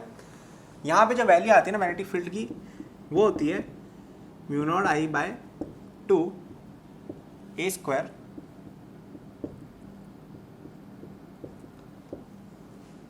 ठीक है, एक बार मैं देख लेता हूँ यही वैल्यू होती है कि कुछ और होती है। वैसे तो सही है, हाँ सही है। तो ये जो वैल्यू है ना, ये आपको याद होनी चाहिए, ये आपको याद होनी चाहिए, ठीक है। इससे क्वेश्चन आ जाते हैं। जो मैंने दोनों चीज़ें बताई ना, मैं जो भी फॉर्मूले बता रहा हूँ ना रिवीजन को, सब याद होने चाहिए, क्योंकि इंपॉर्टेंट चीज़ है सबकी सब। तो आपको कोई पूछे कि भैया यहाँ पे 1 मीटर दूर है, ये 2 मीटर की रिंग है, बताओ फॉर्मूला क्या है, तो फॉर्मूला डाल देना है, कुछ है ही नहीं इसमें ज़्यादा खतरनाक, ठीक है। फॉर्मूला कैलकुलेशन के क्वेश्चन है बस। ये भी बायोट-सैवर्ट लॉ से आया, आप यहाँ पे एलिमेंट लो, डीएल वेक्टर, उसका मैग्नेटिक फील्ड निकालो, फिर सबका इंटीग्रेट कर दो, ठीक है। सिंपल सी चीज़ है, मैंने एक एग्जांपल बता दिया, बार बार बताने का कोई इंपॉर्टेंस नहीं है, आप केवल एक ही चीज़ बार बार सीख रहे हो, ठीक है। तो टाइम सेव करना है, फॉर्मूला याद करना है, आगे बढ़ना है, लेकिन दिमाग में प्रोसेस होनी चाहिए, कई बार नए क्वेश्चन आ जाते हैं। अब इसमें एक स्पेशल केस रखते हैं अपन, डी की वैल्यू 0 रख देते हैं, इसमें रखो डी की वैल्यू, तो आंसर आएगा μ0I/2 है। तो बी एट सेंटर जो होगा वो इतना होगा। तो ये भी इंपॉर्टेंट फॉर्मूला है, ये याद नहीं रहे, ये तो याद कर लो कि एक रिंग है अगर आपके पास, उसके सेंटर पे जो मैग्नेटिक फील्ड होती है वो μ0I/2a से गिवन होती है। क्या आपको समझ में आ रहा है इतना, है ना। ये चीज़ इंपॉर्टेंट है, याद रखेंगे सभी लोग, कोई बकवास नहीं करेगा कि भूल गए छूल गए, ये नहीं, है ना। तो ये हो गया। अब अपन ने काफ़ी सारे मैग्नेटिक फील्ड्स डिफरेंट डिफरेंट कन्फिग्रेशंस में देख लिए, है ना। फोर्स बिटवीन पैरेलल वायर्स बता देते हैं एक तुम्हें और, है ना, फोर्स बिटवीन पैरेलल वायर्स। वैसे ये चीज़ मैंने पिछली बार भी बताई थी एक वे में, बट अपन देखते हैं। अगर तुम्हारे पास 2 वायर हैं, एक में करंट I1 दौड़ रहा है, एक में करंट I2 दौड़ रहा है, ओके, इसकी वजह से यहाँ पे मैग्नेटिक फील्ड कितनी होगी ये बताओ, है ना, इनफाइनाइट वायर है। तो यहाँ पे B1 जो होगी कितनी होगी, μ0I1/2π, इनके बीच में डिस्टेंस जैसे R है, पैरेलल डिस्टेंस, तो 2πr, ये मैग्नेटिक फील्ड हो गई यहाँ पे, है ना। अब यहाँ पे देखो एक करंट है जो मैग्नेटिक फील्ड में पड़ा हुआ है। अब याद करो IL भी याद करो, इससे पहले बताया था। तो यहाँ पे मैग्नेटिक फील्ड है अंदर की तरफ, आई जा रहा है ऊपर, तो एल क्रॉस बी किधर हो गया, एल क्रॉस बी, यानी कि इस सर, यानी कि इस पे अगर पैरेलल करंट्स ड्रॉ कर रहे हैं ना, यानी इस पे इस तरह फोर्स लगेगा, तो यानी एक दूसरे को अट्रैक्ट करेंगे ये, इस पे निकालोगे तो इस पे इधर लगेगा, इक्वल एंड ऑपोजिट रिएक्शन से भी सोच सकते हो। तो क्या आ जाएगा, I L B, I two into L, इसकी लेंथ आप कोई सी भी कंसिडर कर रहे हो, आप जैसे ये वाली लेंथ कंसिडर कर रहे हो ना एल, तो ये, उसके बाद ये बस फॉर्मूला डाल दो। अब अगर अपन फोर्स पर यूनिट लेंथ देखें तो इनके बीच में फोर्स ऑफ अट्रैक्शन इतना है, तो यानी अगर अपन पर यूनिट लेंथ देखें, यानी फोर्स पर मीटर जिसको कहा जाता है, वो कितना हो जाएगा, mu naught I1 I2 upon 2 पाई। अब ये याद करने की कोई ज़रूरत नहीं है, निकल जाएगा, 2 सेकंड का काम है। अब यही एक डेफिनेशन ऑफ अ मीटर होती है, ठीक है, डेफिनेशन ऑफ एन एम्पेयर होती है, ठीक है। तो अगर तुम्हारे पास एक वायर है जिनके अंदर 1 एम्पेयर करंट अगर फ्लो हो रहा है, तो उनके पर मीटर पे तुम्हें एग्जैक्टली, और अगर वो 1 मीटर डिस्टेंस पे पड़े हुए हैं ना, तो यहाँ पे तुम वैल्यू डाल के देखोगे तो एग्जैक्टली 2 × 10⁻⁻7 न्यूटन का फोर्स लगता है। तो जो करंट ऐसा हो कि दोनों में फ्लो हो रहा हो और दोनों के बीच में इस तरह का फोर्स लग रहा हो, जो इस इक्वेशन से डिफाइंड, उसको कहा गया 1 एम्पेयर, है ना। रफ डेफिनेशन ये है, वैसे कोई याद करने की जरूरत नहीं है इसकी। तो यहाँ पे देखो न्यूटन्स थर्ड लॉ एक तरह से वेरीफाई हो रहा है, क्योंकि आप इस पे अगर फोर्स निकालोगे ना, देखो इसकी मैग्नेटिक फील्ड यहाँ निकाल के देखो, तो इस पे फोर्स इधर आ रहा था, इतना आ रहा था, ठीक है, निकाल के देख लिया अपन ने। अब इस पे निकालते हैं, तो इसकी वजह से मैग्नेटिक फील्ड कितना है कि बाहर की तरफ। अब आई एल क्रॉस बी करो, आई एल क्रॉस बी, ये देखो ये इस साइड जा रहा है, तो ये इस साइड जा रहा है, ये इस साइड जा रहा है, और फोर्स कैलकुलेट करोगे तो सेम वैल्यू आएगी। So this is in accordance with Newton's third law, which is an amazing thing कि मैकेनिक्स और इलेक्ट्रोमैग्नेटिज्म लिंक हो गए, कि यार इसका जो रिएक्शन फोर्स है वो इक्वल एंड ऑपोजिट है। मस्त चीज़ है कि नहीं है। तो ये हो गया फोर्स बिटवीन 2 पैरेलल वायर्स। तो आप निकाल सकते हो कि बहुत बड़ी बात नहीं कर दी मैंने ये। अब अपन बात करते हैं थोड़ी सी एक लॉ के बारे में, उसको कहा जाता है एम्पियर्स लॉ। ये बहुत इंपॉर्टेंट चीज़ है, ये गॉस लॉ का इक्विवेलेंट है मैग्नेटिज्म में। इससे क्वेश्चंस इतने ज़्यादा नहीं आते हैं, बट तब भी पता होना चाहिए। एम्पियर्स लॉ क्या कहता है कि अगर आपने कोई क्लोज्ड लूप लिया, ठीक है, वहाँ पे अपन एक क्लोज सरफेस ले रहे थे, ठीक है, 3D 2D सरफेस ले रहे थे अपन, उसमें बात कर रहे थे। यहाँ पे अपन एक लूप ले रहे हैं और इसमें आप ऐसे रन किए, और इसमें बहुत सारे करंट्स हैं, I1 अंदर जा रहा है, I2 बाहर जा रहा है, कोई करंट ऐसे शिफ्ट करके ऐसे बाहर निकल रहा है, ठीक है, ये समझ रहे हो, मतलब ये अंदर से आके यूँ निकला, ये I3 है। कुल मिला के करंट्स अंदर बाहर ये वो हो जा रहे हैं इस पर। तो इसका जो बाउंड्री है उसके ऊपर अगर अपन इसका लाइन इंटीग्रल निकालते हैं, अब ये क्या होता है मैं बता रहा हूँ जल्दी, इसके बराबर होता है, ठीक है। अब आप बोलोगे भैया क्या लिख दिया आपने, तो मैं बताता हूँ।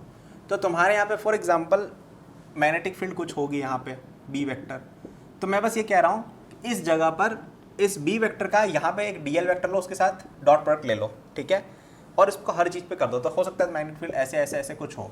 तो आपने इस पॉइंट पे मैग्नेटिक फील्ड देखी, उसका डॉट प्रोडक्ट लिया, चलो ठीक है भाई, कुछ आया बी डॉट डी एल। यहाँ पे मैग्नेटिक फील्ड देखी कितनी है, उसका प्रोडक्ट ले लिया इस डी एल से, देखा कितना है, यहाँ पे लिया देखा कितना है, सबको ऐड कर दिया। It is equal to nothing but mu naught into summation of all currents. तो अगर करंट इधर I2 जा रहा है, इधर I1 जा रहा है, तो अपन जैसे फॉर एग्जांपल कुछ एग्जांपल देखते हैं, ठीक है, फिर तुम्हें ज़्यादा समझ में आएगा। तो जैसे फॉर एग्जांपल मेरे पास एक स्क्वायर है, ठीक है, उसके अंदर करंट एक I2 जा रहा है और एक I1 बाहर आ रहा है, ओके।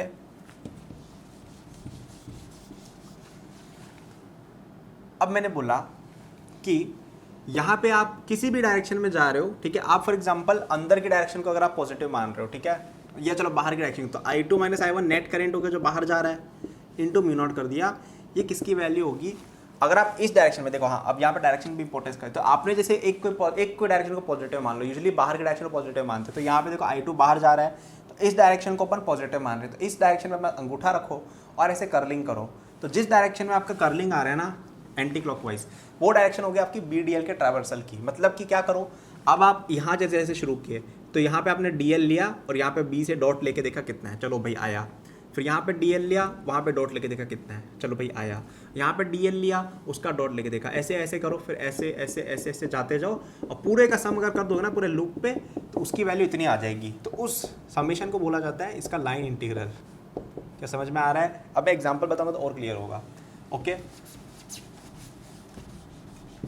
अब अपन एक और चीज़ देखते हैं कि अपने पास एक कोई लूप है जो यूनिफॉर्म मैग्नेटिक फील्ड में पड़ा हुआ है बी, ओके, और वो मैग्नेटिक फील्ड जो है वो इस सर्कल के सर्कमफेरेंस के अलोंग है।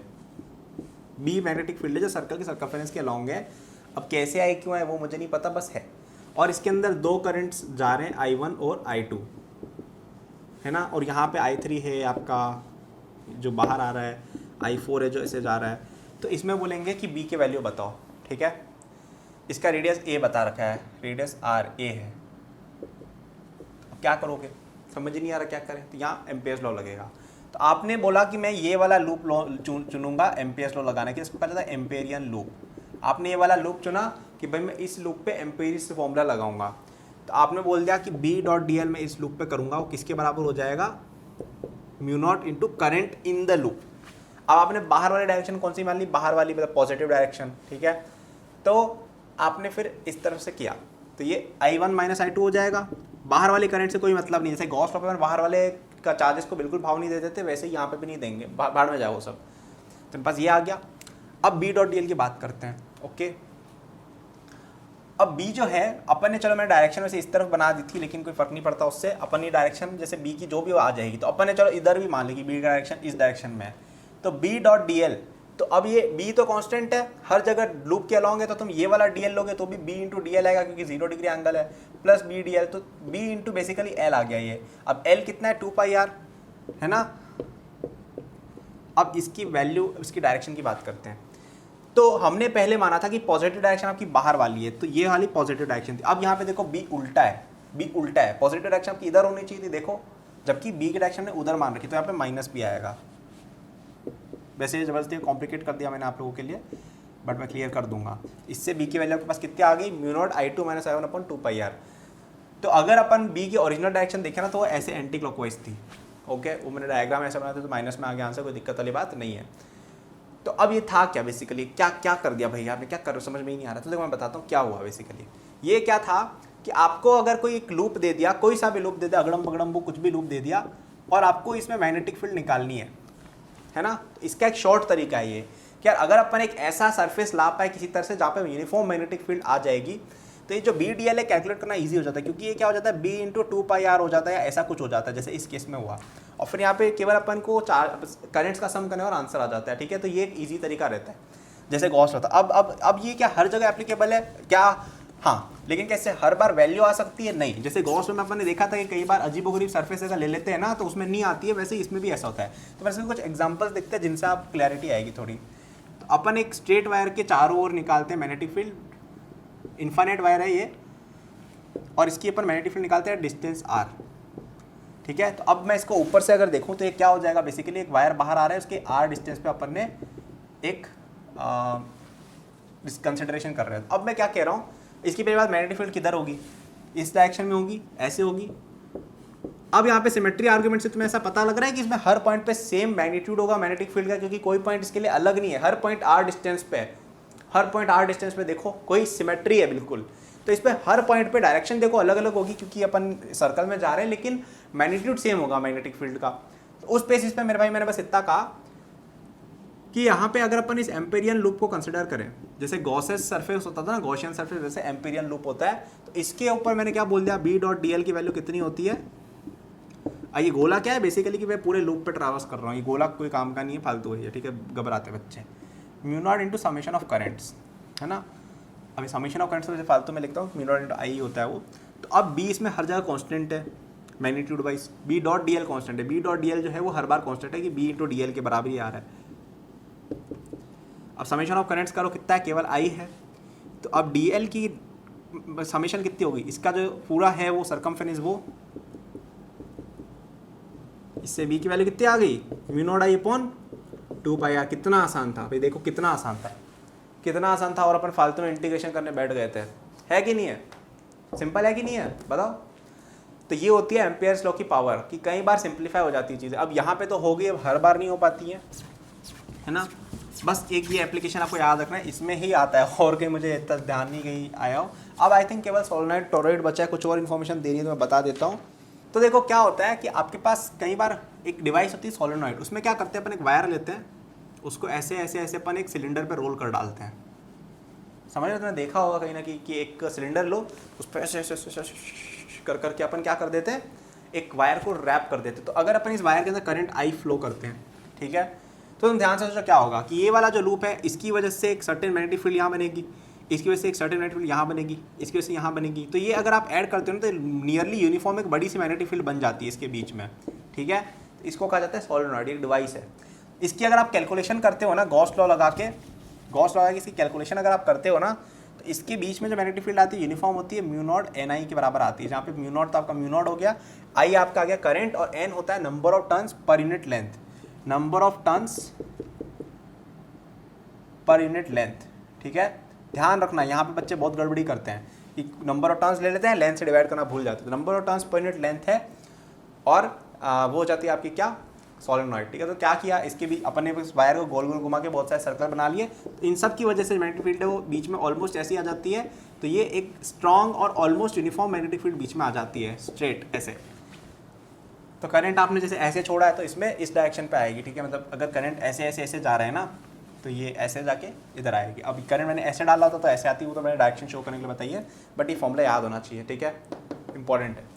अब एक और इसका भाई होता है टोरॉइड, है ना, इसका भाई एक और है टोरॉइड। टोरॉइड में क्या होता है, अपन इसी सोलेनॉइड को ऐसे ऐसे गोल कर देते हैं। तो जैसे ये आपका सिलेंडर है, सॉरी सिलेंडर नहीं, इसके अंदर अपन एक गोल मतलब ले लेते हैं, एक, समझ रहे हो क्या कह रहा हूँ, एक सिलेंडर लो, उसको उसकी एंड से घुसा दो उसमें, तो ऐसा कुछ बन जाएगा, ठीक है। तो इसमें ऐसे ऐसे ऐसे ऐसे ये आपकी टोरॉइड होती है, ठीक है। पहले वाली क्या थी, सोलेनॉइड, ये होती है आपकी टोरॉइड, है ना। अब इसके केस में भी आपकी मैग्नेटिक फील्ड ऐसे ही आएगी, तो अपन इसके अंदर चलो मैं डेरिवेशन करके बता देता हूँ, ठीक है। तो तुम ये मान लो कि इसके बीच में मैग्नेटिक फील्ड आपकी बी वेक्टर कांस्टेंट है एकदम, है ना, बी वेक्टर है, मतलब बी होगी, मतलब अगर मैग्नेटिक वाइज बात करें, क्योंकि यार सिमेट्रिकल चीज़ है और डायरेक्शन इसकी ऐसे ऐसे ही होगी जैसे मैंने पहले बताया था, है ना। तो अब इसमें करंट कितना है एनक्लोज्ड इस लूप में, पहले अपन इसकी बात करते हैं, ठीक है। तो पहले बी डॉट डी एल का जो इंटीग्रेशन है कितना होता है, म्यू नॉट इंटू आई क्रॉसिंग। अब बी कितना है, बी अपन ने कांस्टेंट मान लिया, डी एल कितना है 2 पाई आर, ठीक है, इसका कैपिटल आर है अगर, equal to mu naught into I. अब आई कितना है इस एम्पीरियन लूप को क्लोज करते हुए, तो ध्यान से देखना, अब ये इंटरेस्टिंग चीज़ है।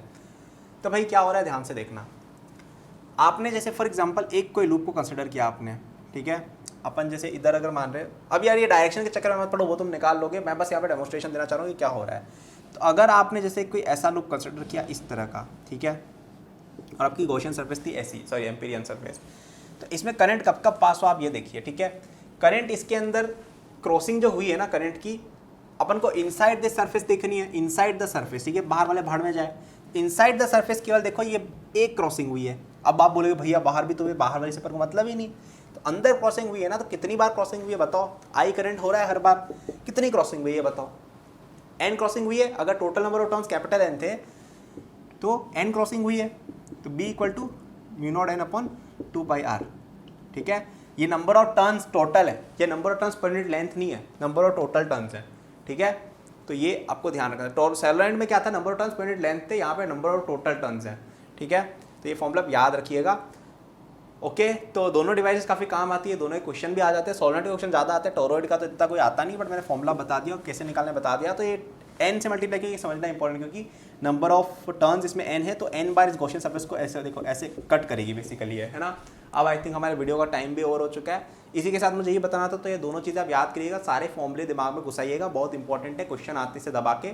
स्पेशली आपको एम्पेयर्स लॉ के बारे में पता होना चाहिए, और जो मेन एप्लीकेशन मैंने बताया ना स्ट्रेट वायर है, हाँ, तो वो सब तो मैं बता रहा था। लेकिन एक चीज़ और कि इसकी डायरेक्शन कैसे पता करनी वो पता है ना आपको। जैसे करंट अगर इसमें ऐसे फ्लो हो रहा है ना, तो आप एक लूप पे जाके देख लो कितने, जैसे इसमें ऐसे फ्लो हो रहा है जैसे करंट ऐसे ऐसे, तो अपन ने इस लूप पे देख लिया, अच्छा इधर है, तो यानी इधर अगर इधर है तो यानी कि पूरे में ऐसे होगी, है ना, एंटी क्लॉकवाइज। तो आप डायरेक्शन ऐसे निकालो, मैग्नीट्यूड ऐसा निकालो, ठीक है। सोलेनॉइड को कैसे निकाल सकते हो, सोलेनॉइड के अंदर कैलकुलेशन कैसे करनी है उसका रफ आइडिया एक बार दे देता हूँ आपको जस्ट फन के लिए। तो इसमें ऐसे ऐसे अगर आपकी है ना सोलेनॉइड जैसे, तो अपन इसमें गॉसियन सरफेस ऐसा ड्रॉ करते हैं, ठीक है। अब बाहर की तरफ आपकी अपन मानते हैं कि जीरो है मैग्नेटिक फील्ड, और यहाँ पे भी अपन जीरो या परपेंडिकुलर वगैरह मान लेते हैं, तो उससे जीरो आता है, और अपन को यही निकालना है। तो बी इंटू डी एल, तो ये अगर लेंथ आपकी एल है, equal to mu naught into I, है ना। अब आई कितना होगा इसके अंदर, नंबर ऑफ टर्न्स जितने हैं उसके अंदर उतने। अब यहाँ पे जो बी आ रहा है ना वो कितना हो जाएगा, म्यू नॉट इंटू आई इंटू एन अपॉन एल। तो अगर आपके पास एन टर्न्स एल लेंथ के अंदर है, यानी ये नंबर ऑफ टर्न्स पर यूनिट लेंथ हो गया, यूनिफॉर्म सेलेनॉइड मानो तो ऐसे आता है ये आंसर, ठीक है, और टॉरॉइड का तो मैंने बता ही दिया। तो ये दोनों चलो ठीक है, अच्छी बात थी। तो ये इसी के साथ अपनी current in a magnetic field, मतलब करंट की वजह से मैग्नेटिक फील्ड और मैग्नेटिक फील्ड की वजह से चार्ज पे क्या होता है, दोनों बातें पढ़ ली हैं। ओके, अब अपन देखने वाले हैं कुछ और चीज़ें कि EMI वगैरह हम पढ़ने वाले, परमानेंट मैग्नेटिज्म के बारे में पढ़ने वाले, उसके बाद मैग्नेटिज्म खत्म होगा। तो यहाँ पे यार एक तो मुझे बातें बतानी थी कि मेन क्वेश्चन कौन से आते हैं इस चैप्टर से, वो मैं फटाफट से बता देता हूँ। तो मेन चैप्टर से क्वेश्चन कौन कौन से आते हैं, तो एक क्वेश्चन ये आएगा कि आपको बहुत सारे वायर दे देंगे अजीबोगरीब कन्फिग्रेशन में, और जैसे ऐसा कुछ दे दिया और बोलेंगे मैग्नेटिक फील्ड निकालो भाई। तो क्या करना है आपको, जिस भी पॉइंट पे निकाल, जैसे यहाँ पे दे दिया कि सेंट्रॉइड पे निकालो, तो क्या करेंगे, सारे फॉर्मूले याद अगर है तो अपन को इसकी वायर से इस वायर की वजह से पता चल जाएगा कितना है, इस वायर की वजह से अंदर की तरफ कितना आएगा पता चल जाएगा। फॉर्मूले से बताया था cos theta 1 minus cos theta 2 वाला फॉर्मूला, इस वजह से निकालो, इसकी वजह से निकालो, आंसर आ गया। ओके, इसकी वजह से पूछा है कि यार इस पॉइंट पे कितना है, इसकी वजह से निकालो mu naught I by 2 pi R, इसकी वजह से निकालो mu naught I by 2 pi R, और वेक्टर सम करना है। वेक्टर सम बच्चे भूल जाते हैं कि भाई डायरेक्शन अच्छे से निकालो कि इसका ऐसे होगा, इसका ऐसे होगा, तो प्लस माइनस का ध्यान रखना थोड़ा सा, ठीक है। कई बार ऐसे क्वेश्चन आ जाते हैं कि इंटीग्रेशन करना पड़ जाता है। फॉर एग्जांपल कोई अच्छा सा क्वेश्चन यहाँ याद करने दो जो तुम्हारा अच्छा सा तुम्हें कुछ सिखा के जाए। हाँ, कई बार ऐसा कुछ कर देते हैं कि आपकी जो वायर है ना, उसमें जैसे आपका वायर है ना, एक जैसे मेटल शीट वगैरह बना देते हैं, इसमें बोलते हैं कि एक चार्ज, एक करंट डेंसिटी फ्लो हो रही है कि करंट पर यूनिट एरिया इतना है, ऐसा कुछ तो कर देंगे और बोलेंगे कि इसकी वजह से निकालो। तो यहाँ पे छोटी छोटी स्टेप्स बना के इंटीग्रेट करना रहेगा। मतलब मैं कह रहा हूँ कि तुम्हें जैसे एक प्लेट दे दी, उसके ऊपर एक एक करंट डेंसिटी फ्लो हो रही है ऐसे, और यहाँ पे बोलेंगे कितना है मैग्नेटिक फील्ड। तो क्या करेंगे अपन, यहाँ पे एक छोटा सा स्ट्रिप लेंगे DL विड्थ का। अब इसका हमें फॉर्मूला पता है, वायर की वजह से कितना होता है मैग्नेटिक फील्ड पता है, डायरेक्शन निकाल लो, कंपोनेंट पहले लेके देख लो सिमेट्री से कौन सा कैंसिल हो रहा है, फिर सब पे इंटीग्रेट कर दो। तो ये क्वेश्चन सबसे ज़्यादा कॉमन आएगा, सबसे ज़्यादा क्वेश्चन यही आने वाला है कि आपको अलग अलग तरह के वायर दे देंगे, कोई इधर पड़ा है, कोई उधर पड़ा है, किसी में चार्ज पड़ा है, किसी में शीट पड़ी है, किसी में क्या पड़ा है, और फिर इंटीग्रेट करना रहेगा। तो वो आप कर दोगे, ठीक है, मैंने बता दिया प्रोसीजर क्या है। बट ये बेसिक्स अगर आपको क्लियर है ना कि भाई क्वेश्चंस को अप्रोच कैसे करना है, कहाँ पे इंटीग्रेट करना है, कहाँ पे कौन सा फॉर्मूला लगाना है, तो हो जाएगा। अब यहाँ पे एक दो भूले जो लोग सबसे ज़्यादा करते हैं, पहली बात है कि फॉर्मूले याद नहीं रखते। इस चैप्टर के अंदर फॉर्मूला का याद नहीं रखा तो डूब जाओगे, क्योंकि बायोट-सैवर्ट लॉ अप्लाई करना बहुत मुश्किल चीज़ है, क्योंकि इसमें क्रॉस प्रोडक्ट आ रहा है मेरे भाई, है ना, क्रॉस प्रोडक्ट आ रहा है। अब कोलम्स लॉ के अंदर ये सब चीज़ें नहीं होती, कोलम्स लॉ हो जाता है, मतलब कोलम्स लॉ में इतना कॉम्प्लिकेशन नहीं होता है, वो लोग कर लेते हैं, ठीक है, क्योंकि उसमें केवल कंपोनेंट के ऐड करना, उसमें क्रॉस प्रोडक्ट वगैरह आ रहे हैं तो लोग साइन थीटा वगैरह भूल जाते हैं। इसमें तो डेरिवेशन बताया था ना वो वाला, उसके अंदर मैं तुम्हें शायद बताया नहीं था कि यहाँ पे साइन थीटा का वो भी करना है, क्योंकि मैंने माना था कि तुम लोग खुद समझ के कर लोगे, लेकिन बहुत बच्चों ने नहीं किया होगा वो, ठीक है, इसलिए मैं लास्ट में बता रहा हूँ आपको ये बात, है ना। अब जो बच्चे एंड तक वीडियो देखते नहीं कि भाई हमें तो आ गया, वो ये चीज़ जानेंगे ही नहीं, तो इस चीज़ का ध्यान रखना है। एक दूसरी बात है कि बायोट-सैवर्ट लॉ को अपनी ज़िंदगी से जितनी जल्दी निकाल सकते हो उतनी जल्दी निकालो, क्योंकि बायोट-सैवर्ट लॉ इतना ज़्यादा कि काम नहीं आता है, मतलब उसका बस एक यूज़ है कि वो मैग्नेटिक फील्ड का डायमेंशन पता करने में कभी कभी काम आ जाता है, और वो भी आप इससे निकाल सकते हो, B = mu naught I by 2 pi R से। तो बायोट-सैवर्ट लॉ एक तरह से देखा जाए तो बिना मतलब का लॉ है, क्योंकि आपके क्वेश्चन जितने भी आएंगे ना जेईई में, उनमें डायरेक्ट फॉर्मूले यूज़ होते हैं, वो सब तो यूज़ भी नहीं होता है। तो आप देखिए उसको, समझिए, लेकिन फॉर्मूले अपन को ये वाले याद रखने की, वायर, स्ट्रेट वायर की वजह से, सोलेनॉइड की वजह से, एक्सिस पे रिंग की वजह से, या एक ये क्या कहते हैं इसको, स्ट्रेट वायर की वजह से। एम्पेयर्स लॉ याद रखना है, एम्पेयर्स लॉ का एप्लीकेशन इसके अलावा और सोलेनॉइड के अलावा बहुत ज़्यादा है नहीं, टोरॉइड और सोलेनॉइड और ये, बट फिर भी याद होना चाहिए। कई बार क्या है कि उससे क्वेश्चन आ जाते हैं थोड़े कॉन्सेप्चुअल टाइप्स, है ना, कॉन्सेप्चुअल क्वेश्चन आते हैं एम्पेयर्स लॉ से। तो अगर आपको एक मैं रिकमेंड करूंगा कि आप प्लीज़ जाके एनसीईआरटी रीड करिएगा। उसमें क्या है कि बहुत सारे प्रैक्टिकल एप्लीकेशंस दे रखे हैं इन सब चीज़ों के, और बहुत सारे उसमें है ना एम्पेयर्स लॉ वगैरह के फिजिकल जो होते हैं ना इम्प्लीकेशन, वो सब बता रखी क्या क्या होता है उससे, और सच में क्या यूज़ है उस चीज़ का। तो उससे क्या है, कॉन्सेप्चुअल नॉलेज बढ़ता है। कई बार जेईई एडवांस के अंदर यूजुअली कॉन्सेप्चुअल क्वेश्चन आ जाते हैं, अच्छे आते हैं, और एनसीईआरटी इस बच्चे नहीं पढ़े उसका नुकसान होता है। तो आप पढ़िएगा। अगर आपको प्रैक्टिस करनी है ना इस चीज़ की, तो इरोडो में बहुत अच्छे क्वेश्चन दिए हुए हैं। मैग्नेटिज्म में इरोडो के अंदर बहुत ज़्यादा अच्छे क्वेश्चन दिए हुए हैं, बहुत अच्छी कैलकुलेशंस करने को दे रखी है उसमें, बट पहले आप HC वर्मा कर सकते हो, ठीक है। ओके गाइस, सो अब अपन देखने वाले हैं मैग्नेटिज्म का वो वाला पार्ट जो बहुत ज़्यादा इंपॉर्टेंट नहीं है, लेकिन इसके अंदर थ्योरी बहुत सारी है। ओके, तो ये होता है आपका मैग्नेटिक मटेरियल्स और परमानेंट मैग्नेट्स वगैरह वगैरह। तो इसमें परमानेंट मैग्नेट्स वाला जो पार्ट है ना, वो तो आपके जेईई सिलेबस के अंदर from N NCERT point of view तो बहुत ज़्यादा है भी नहीं, है ना, उसमें कुछ चीज़ें मैं बता दूंगा। और अगर अपन परमानेंट मैग्नेट्स की बात करें ना, वो आपका बोर्ड के हिसाब से बहुत इंपॉर्टेंट है, बोर्ड में उसमें चीज़ें आ जाती हैं, लेकिन जेईई मेन, जेईई एडवांस में सबसे ज़्यादा मैग्नेटिज्म से क्वेश्चन आते हैं। तो किससे आते हैं, आपका मैग्नेटिक फील्ड के बारे में आते हैं, current, magnetic field due to current की वजह से आते हैं, और आखिरी आपका EMI की वजह से आते हैं। बाकी इतने ज़्यादा क्वेश्चन चैप्टर से आएंगे नहीं। ओके, तो अपन बात करते हैं सबसे पहले कि मेरे भाई सबसे पहले बात कर लेते हैं मैग्नेटिक मोमेंट के बारे में, है ना। तो जैसे मैंने आपको पहले बताया था मैग्नेटिक मोमेंट, तो अगर आपके पास जैसे कोई करंट लूप है, उसका एक सर्टेन एरिया है, ठीक है, या डी ए जैसे इसका एरिया है, एरिया वेक्टर इसका, ठीक है। वेक्टर कहाँ होता है कि उसकी डायरेक्शन, मतलब जो उसका परपेंडिकुलर है उस एरिया का, जैसे अपने छोटा सा एरिया लिया उसके परपेंडिकुलर, जैसे मैंने नहीं बताया था गॉस लॉ में, वैसे ही डी ए वेक्टर है ये, और इसमें करंट आई फ्लो हो रहा है इस लूप में। तो आप क्या करो, करंट के अलोंग, सॉरी इसका उल्टा है, करंट के अलोंग अपना कर्ल करो, अपना हैंड कर्ल करो, और उसके बाद जो डायरेक्शन आती है ना वो आ जाएगी आपके एरिया वेक्टर की। तो देखो इसमें लूप ऐसे है, जैसे मैंने कर्ल किया तो ऊपर डायरेक्शन आ गई एरिया वेक्टर की, तो ठीक है, ये आपकी डायरेक्शन हो गई। तो इसको कहते हैं मैग्नेटिक मोमेंट। तो यहाँ पे डी एम वेक्टर कितना हो जाएगा आपका, आई इंटू डी ए वेक्टर। और ये चलो ये डी डी तो हटाओ, मेन चीज़ ये है, ये खत्म बात, ठीक है। अब यूजुअली जे लेवल पे आपको सिंपल लूप्स मिलते हैं, जैसे फॉर एग्जांपल सर्कल मिल गया, इसका रेडियस अगर ए है, इसमें करंट अगर आई फ्लो है इस डायरेक्शन में, तो किया अपन ने हैंड कर नीचे की तरफ आया, है ना। तो मैंने क्या लिख दिया, फिर देखो बोर्ड की तरफ, हाँ क्या लिख दिया फिर अपन ने, इसका मैग्नेटिक मोमेंट किधर होगा, नीचे की तरफ कितना होगा, आई इंटू पाई ए स्क्वायर, ये हो गया आपका मैग्नेटिक मोमेंट, समझ गए। अब अगर आपका ये जो लूप है, करंट का लूप, अगर एक एक मैग्नेटिक फील्ड में पड़ा होता है ना, तो उसमें क्या होता है कि अगर आपके पास एक लूप है कोई, है ना, जिसका मैग्नेटिक मोमेंट एम है, एम वेक्टर है, तो इसमें दो चीज़ें होती हैं, याद रखना। पहला होता है इस पर torque due to magnetic field, torque लगता है इसके ऊपर मैग्नेटिक फील्ड की वजह से, ओके। और वो कितना होता है आपका, M cross B, similar to electric field. Electric field में क्या होता था, पी क्रॉस ई, वैसे ही एम क्रॉस बी, याद रखेंगे ये, है ना। और इसकी पोटेंशियल एनर्जी भी एक होती है माइनस एम डॉट बी, ठीक है। अब इसके बारे में बहुत ज़्यादा दिमागबाजी नहीं करनी किसी भी बच्चे को, इसका प्रूफ भी होता है, इसका भी प्रूफ होता है, लेकिन वो गॉस लॉ के सिमिलर होता है, वहाँ पे मैंने बताया था, आप उसको यहाँ एक्सटेंड कर सकते हो, है ना। अगेन ये चीज़ बहुत ज़्यादा इतनी रिलेवेंट नहीं रहेगी, ये आपको काम आएगी एक जगह जनरेटर, वो एसी जनरेटर, उन चीज़ों के अंदर। बट ये इंपॉर्टेंट चीज़ है, परमानेंट मैग्नेट हमको पता होनी चाहिए, ठीक है। अगर आपके पास एक परमानेंट मैग्नेट दे रखी है, या कोई भी मैग्नेट दे रखा है किसी भी तरह का मैग्नेट, ये करंट लूप है ना जो मैग्नेटिक फील्ड प्रोड्यूस कर रहा है, वो भी एक मैग्नेट है, ओके। तो दिस इज, ऐसा आपने पढ़ा होगा ना 10th में, this is similar to a bar magnet, ऐसा कुछ है ना। तो ये भी एक मैग्नेट ही है, ओके। तो इसका मैग्नेटिक मोमेंट हमने निकाला कैसे, आई इंटू ए करके, ओके, डायरेक्शन के साथ मैंने बता दिया डायरेक्शन कैसे होती है, आई का लॉन्ग हाथ कर्ल करना है राइट वाला, जहाँ थंब होगा वहाँ डायरेक्शन है। तो अपने पास क्या आ गया, एम वेक्टर आ गया, फिर एम क्रॉस बी कर दिया, तो उससे आ गया आपका क्या, टॉर्क, और एम डॉट बी का नेगेटिव ले लिया, वो आ गई आपकी potential energy of that thing. समझ गए क्या इतना, ओके। चलो अपन आगे बात करते हैं, ये होगी एक बात। अब बात करते हैं अपन मैग्नेटिक सब्सटेंसेस की, ओके। मैग्नेटिक सब्सटेंसेस, तो मैग्नेटिज्म जो होता है ना, इसकी एक बहुत बड़ी थ्योरी होती है, और इस थ्योरी में आप घुसोगे ना तो अतः महासागर है, मतलब इसकी बहुत बड़ी बड़ी रिसर्चेस हो चुकी है कि मैग्नेटिज्म क्यों एग्जिस्ट करता है, क्यों होता है, काफ़ी एक्साइटिंग चीज़ भी है। तो अगर आप पढ़ना चाहते हो फॉर इंटरेस्ट, पढ़ो, कोई दिक्कत नहीं है। लेकिन अगर अपन जेईई पॉइंट ऑफ व्यू से बात करना, तो इतना इंपॉर्टेंट टॉपिक नहीं है। जेईई मेन में हो सकता है एक क्वेश्चन आ जाए, बट इससे ज़्यादा आगे नहीं आता। आपको सबसे ज़्यादा ध्यान देना है magnetic field due to current और मैग्नेटिक फील्ड पे, इनसे सबसे ज़्यादा दबा के क्वेश्चन आते हैं, तो इनको मत भूल जाना भाई इसके चक्कर में, ओके। तो मैं यहाँ पे आपको जो इंपॉर्टेंट फॉर्मूले जो कॉन्सेप्ट है वो बताऊंगा, बाकी आप एनसीईआरटी से रीड कर सकते। तो क्या होता है भाई, दुनिया में 3 तरह के सब्सटेंस होते हैं। जैसे आपको कोई ब्लॉक ऑफ मटेरियल है, इसको आपने मैग्नेटिक फील्ड में रख दिया, ठीक है। जैसे अपन नहीं पढ़ते थे diamagnetic para, sorry dielectric para, वो सब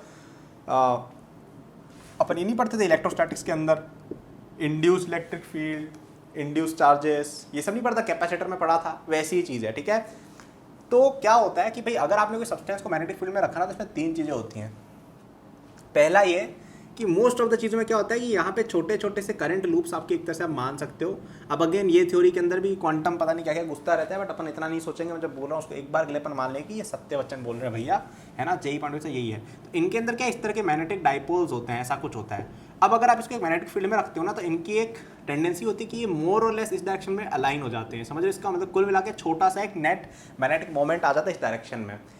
तो ये जो आपकी मैग्नेटाइजेशन हो रही है ना, इसको रिप्रेजेंट किया जाता है एक सर्टेन क्वांटिटी से, जिसको कहा जाता है आई। ये क्या है आपकी मैग्नेटिक इंटेंसिटी, सॉरी मैग्नेटाइजेशन, है ना। मैग्नेटिक इंटेंसिटी अलग चीज होती है, मैग्नेटाइजेशन दिख रहा है ना उधर, कट तो नहीं गया, हाँ, मैग्नेटाइजेशन, ओके। अब ये एग्जैक्टली इसका फॉर्मूला क्या होता है उसके अंदर अपन अभी नहीं घुसेंगे, क्योंकि इसका फॉर्मूला जो है वो डिपेंड करता है एक चीज़ पे, जिसको कहा जाता है पोल स्ट्रेंथ। और ये पोल स्ट्रेंथ वाला कॉन्सेप्ट जो है ना, वो आई डोंट थिंक आपको 11th लेवल पे पढ़ना चाहिए, क्योंकि वो एक हाइपोथेटिकल कॉन्सेप्ट है पहली बात, और आई डोंट थिंक वो जेईई पॉइंट से रिलेवेंट भी है, ओके। तो आप बस ये ध्यान रखेंगे कि मैग्नेटाइजेशन नाम करके एक चीज़ होती है मेरे भाई, और वो कहाँ से आती है कि अगर आपने कोई सब्सटेंस है उसको एक मैग्नेटिक फील्ड में रख दिया तो उसमें एक सर्टेन मैग्नेटिक मोमेंट टाइप की चीज़ें क्रिएट हो जाती है जिसको अपन मैग्नेटाइजेशन से रिप्रेजेंट करते हैं। आई नो ये एग्जैक्ट चीज़ें नहीं बता रहा हूँ मैं क्योंकि उनको जानने की जरूरत नहीं है। अब यहाँ पे साइंटिस्ट लोगों ने देखा कि यार इसमें भी दो तरह के बिहेवियर हो रहे हैं। पहला बिहेवियर ये कि यार ये जो डाइपोल अंदर बन रहा है ना मैग्नेटिक डाइपोल, तो थोड़ा सा ही है, मतलब इतना ज़्यादा नहीं है, ठीक है, थोड़ी बहुत मैग्नेटिक इसमें मैग्नेटाइजेशन आ गई, ज़्यादा नहीं आई। ओके, एक ऐसे तो उनको कहा गया पैरामैग्नेटिक सब्सटेंसेस, जो आपने पढ़ा भी होगा केमिस्ट्री में। पैरामैग्नेटिक सब्सटेंसेस क्या होते हैं? अगर आपने उसको एक मैग्नेटिक फील्ड में रखा तो उसके अंदर थोड़ी सी मैग्नेटाइजेशन आ गई कि यार चलो कुछ तो हो गया। अब कुछ ऐसे सब्सटेंस है जिनमें एकदम धड़म धड़म करके एकदम से खतरनाक सी मैग्नेटिक फील्ड प्रोड्यूस होगी, उनको कहा गया क्या? Ferromagnetic substances. Ferromagnetic substances. Okay, और कुछ ऐसे भी थे सब्सटेंसेस जिनमें अगर आपने मैग्नेटिक फील्ड इधर लगाया ना तो डाइपोल उल्टे अलाइन हो गए मतलब कि कैंसिल करने की टेंडेंसी है कि अगर आपने मैग्नेटिक फील्ड इधर खुद लगाई तो वो कैंसिल कर रहे हैं। ओके, उनको कहा गया क्या? Diamagnetic. ठीक है, तो ये याद रखेंगे कि रिपेल होता है किसमें, क्या होता है। तो अब यहाँ पे इन्होंने एक बात बोली, इन्होंने ऐसा बोला कि अपन क्या करते हैं, अब अपन देखते हैं इनका मैथमेटिकल फॉर्मुलेशन क्या है। ठीक है, तो मैं इसका मैथमेटिकल फॉर्मुलेशन क्या है सब कुछ बताऊंगा। तो अपन ये मान लेते हैं कि यार मैंने आपको बताया था कि अगर ये सब्सटेंस को अपन ने मैग्नेटिक फील्ड के अंदर रखा है, ओके, तो इसके अंदर एक मैग्नेटिक मोमेंट इंड्यूस होता है, मैंने ये बात बोली है। तो वो मैग्नेटिक मोमेंट जो है उसको अगर तुम वॉल्यूम से डिवाइड कर दो ना, वो तुम्हारा मैग्नेटाइजेशन होता है। ओके, ये इसका मैथमेटिकल फॉर्मूला है। ठीक है, ये मैंने आपको अब बता रहा हूँ क्योंकि आई थिंक समझने में आपको अब कन्वीनियंट रहेगा। तो अगर अपन ने एक मैग्नेटिक ब्लॉक को एक मैग्नेटिक फील्ड के अंदर, मतलब एक कोई सब्सटेंस को मैग्नेटिक फील्ड में रखा है, तो उसके अंदर सर्टेन मैग्नेटाइजेशन प्रोड्यूस होता है विच is nothing but the dipole moment produce per unit volume. अगर ये बहुत ज़्यादा प्रोड्यूस हुआ तो फेरोमैग्नेटिक है, अगर ये कम प्रोड्यूस हुआ तो ये पैरामैग्नेटिक है, और अगर opposite to magnetic field produce हो गया तो ये हो गया आपका डायामैग्नेटिक। अब साइंटिस्ट लोगों को और दिमाग में चल मची, उन्होंने बोला और कुछ करते अपन। उन्होंने ऐसा बोला, उन्होंने एक और क्वांटिटी डिफाइन कर दी जिसको कहा गया मैग्नेटिक इंटेंसिटी। तो ये क्या हो गया आपकी मैग्नेटिक इंटेंसिटी, है ना। ये क्या होती है? H vector. This is nothing but B vector upon mu naught minus I. ठीक है, ये याद रखेंगे सब लोग। याद रखना कि देखो मैग्नेटाइजेशन क्या होता है? Magnetic moment per unit volume. H क्या होता है? Magnetic intensity. ये क्वांटिटी है जो बेसिकली अब ये रिप्रेजेंट ये कर रही है कि इफेक्टिव मैग्नेटिक फील्ड आपके अंदर कितना है। आप इस तरह से कुछ बोल सकते हो कि यार इफेक्टिव मैग्नेटिक फील्ड जिसकी वजह से खुद प्रोड्यूस है, ऐसा कुछ आप समझ सकते हो। ठीक है, आप समझ भी सकते हो ना कि बी वेक्टर अगर अपने लगाया उसमें मैग्नेटिक इंटेंसिटी अगर अपन घटा देते हैं तो ये कुल मिला के नेट रिजल्टेंट टाइप की चीज़ हो रही है, या नेट इफेक्टिव जो हो रहा है वैसा कुछ है ना। अगेन ये चीज़ें अगर आप डेप्थ में समझना चाहोगे तो बहुत बड़ी रिसर्च वाली चीज़ है, आप एक बार फॉर्मूला एटलीस्ट याद कर लो। अब यहाँ पे अपन और बातें देखते हैं। तो अब साइंटिस्ट लोगों ने ऐसा बोला कि यार अपन क्या करते हैं, आई होता है ना, आई, उसको अपन लिख देते हैं चाई इंटू एच के बराबर। और ये जो चाई है, ये चाई, इस सिंबल को, ये चाय है, ये ऐसा है, ये है ना, ये एक्स नहीं है, एक्स ऐसा होता है, ऐसा होता है, ये चाई है, इसमें ऐसे ऐसे कुछ कर रखा है अजीबोगरीब, है ना। इसको कहा जाता है मैग्नेटिक ससेप्टिबिलिटी।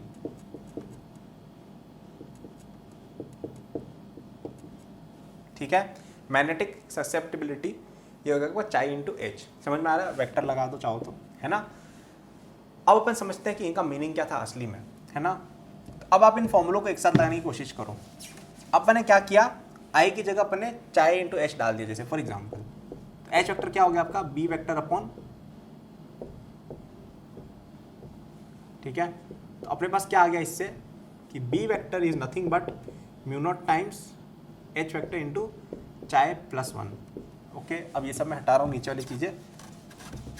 ओके, इससे अपन ऐसा कह सकते हैं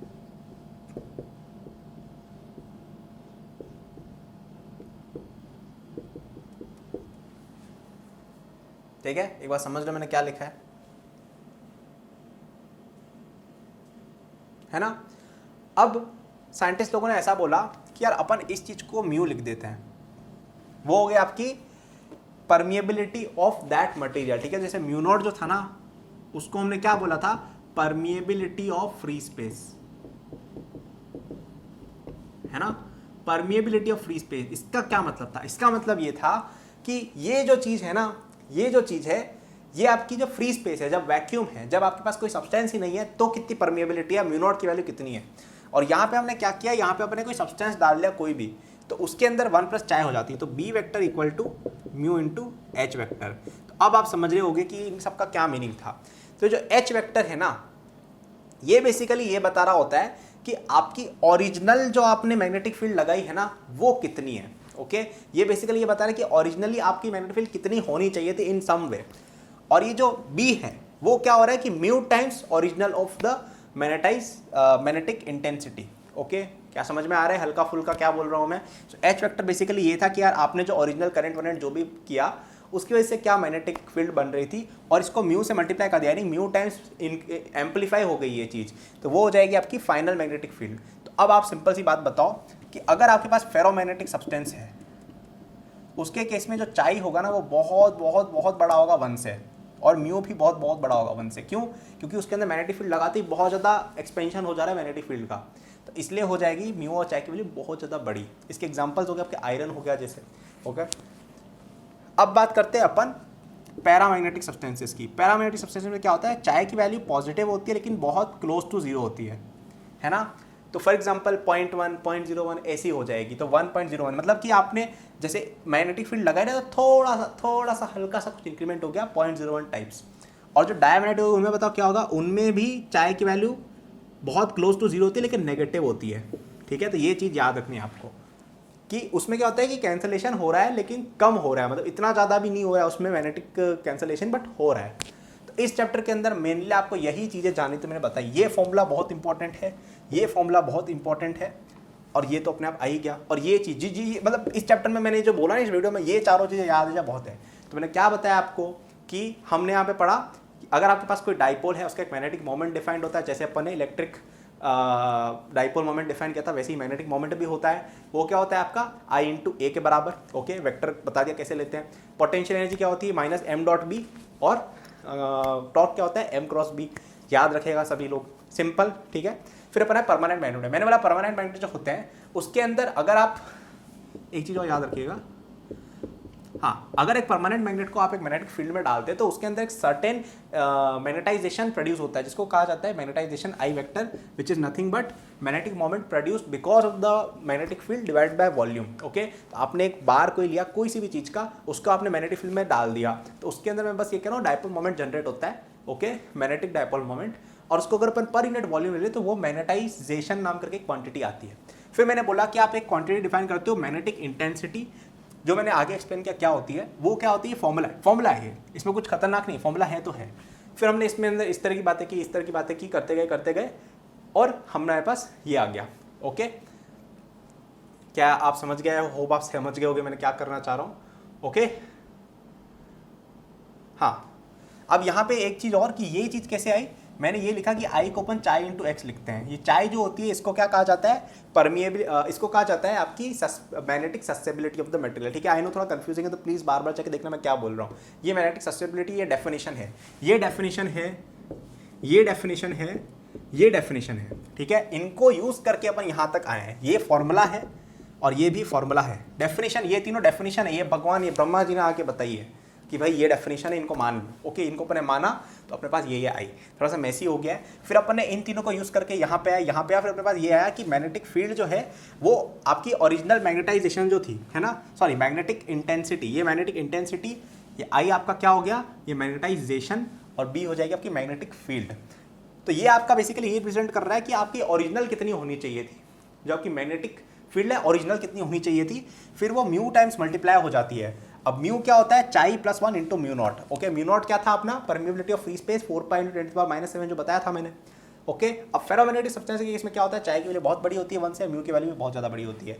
पैरामैग्नेटिक के केस में चाय की वैल्यू बहुत क्लोज टू 0 होती है लेकिन पॉजिटिव, डायमैग्नेटिक में क्लोज टू 0 बट नेगेटिव। इन्हीं के ऊपर नीचे करने से ये चीज़ होती है। अब मेरा एक बहुत बड़ा सजेशन रहेगा भाई कि प्लीज़ अगर टाइम मिले तो एनसीईआरटी जाके इस चैप्टर की पढ़ लेना, और कहीं मत जाना, और कहीं मत जाना। अब इसमें एक हिस्टेरेसिस नाम करके चीज़ होती है जो बोर्ड पॉइंट ऑफ व्यू से तो इंपॉर्टेंट कह सकते हैं, लेकिन मुझे नहीं लगता कि जेई पॉइंट से वो बहुत ज़्यादा इंपॉर्टेंट है। ओके, और बहुत आसान सी चीज़ है, वो आप जाके पढ़ सकते हो।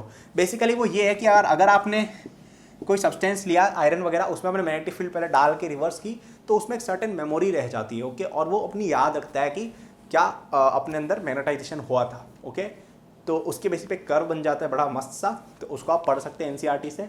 अगेन ये पूरा चैप्टर में मैंने जो बताया, इसके अलावा ज़्यादा चीज़ें इंपॉर्टेंट नहीं है। आप ये फॉर्मूले याद कर लो जो 4-5 मैंने लिखे थे, डेफिनेशन तीनों याद कर लो और वो 2 फॉर्मूले याद कर लो, बहुत है। ओके, इससे आप एक बेसिक लेवल की अंडरस्टैंडिंग पा लोगे चैप्टर का। अगर आपको डेप्थ में जाना है तो आप एचसी वर्मा पढ़ सकते हो, उसके अंदर लेकिन बहुत ज़्यादा डिटेल में चीज़ें दे रखी है जिनकी जरूरत तक नहीं है। उसमें पता नहीं मैग्नेटिक डिवाइसेस वगैरह बता रखे हैं जिनका जेई से कोई लेना देना नहीं है। ओके, और नॉलेज मतलब नॉलेज के लिए पढ़ सकते हो। तो एचसी वर्मा में अवॉइड करूंगा परमानेंट मैग्नेट्स वाला chapter. Magnetic properties of matter chapter HC Verma में अच्छा है, बट अगर आपको एक बुक पढ़नी है तो मैं कहूँगा एनसीईआरटी पढ़ लो, है ना। क्वेश्चंस वगैरह कोई खास आते नहीं है, मेन आपको ध्यान देना था मैग्नेटिक फील्ड और magnetic field due to current. So thanks for watching this. अब हम आगे बढ़ते हैं। Thanks for watching this video till the end. I am sure that you enjoyed it. यदि आप अपनी पूरी जेई प्रिपरेशन मेरे साथ करना चाहते हैं तो आपको डिस्क्रिप्शन में मेरे जेई के फुल कोर्स का लिंक मिल जाएगा। इस कोर्स में आपको जो यूट्यूब पे मेरे लेक्चर्स और प्रॉब्लम सॉल्विंग के वीडियोस मिलते हैं उसके कंपेयर में बहुत ज्यादा कंटेंट है, एंड आपको यहाँ पे practice sheet with solution, test series with solution भी मिलती है। It's a complete solution, you can rely on it. आप यदि किसी कोचिंग जाते हैं या अगर आप सेल्फ स्टडी करते हैं, in both cases it will be very useful, so do check it out. Okay, इसके अलावा मेरे जेई के फ्री नोट्स भी डिस्क्रिप्शन में लिंक्ड है, एंड डिस्क्रिप्शन में और भी मैंने बहुत सारे रिसोर्सेज फॉर स्टूडेंट्स डाले हुए हैं, जैसे the books that I recommend, my social media and my newsletter in case you want more content और if you want to approach me with any doubts और सजेशन। नोट्स हैं NEET के students के लिए, कॉलेज स्टूडेंट्स के लिए, startup enthusiast के लिए भी, ओलंपियाड एंथुसियास्ट के लिए भी कोर्सेज हैं, तो चेक जरूर कर लीजिएगा डिस्क्रिप्शन, आपको काफी यूजफुल रिसोर्सेज वहाँ मिलेंगे। Thank for watching, like subscribe कर लीजिएगा for more such videos. Good luck.